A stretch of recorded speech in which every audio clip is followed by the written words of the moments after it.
আজকে ইমামে রব্বানি দরবারে প্রাণিত আওলাদ রাসূল মুর্শিদ বরহম রাহনমায়ে শরীয়ত তরিকত ইমাম আহলে সুন্নাহ আল্লামা সৈয়দ আহমদ কানানী হুজুর কেবলার উরুস মুবারকের সম্মানিত সভাপতি মহোদয় সম্মানিত আওলাদ রাসূল মুনাজির আহলে সুন্নাহ ফখরে আহলে সুন্নাহ ইমাম আহলে সুন্নাহ আল্লামা সৈয়দ বাহাদুর শাহ মুজাদ্দিদি আল হামিদি সাহেব কেবলা বারাকাল্লাহু তাআলা ফি হায়াতি সকল আলহামদুলিল্লাহ।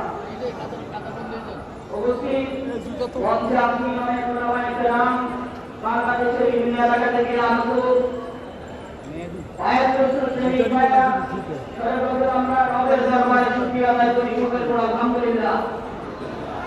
সালাম মুহাম্মদ নবীর দরবারে সকল পড়ুন সাল্লাল্লাহু আলাইহি ওয়াসাল্লাম।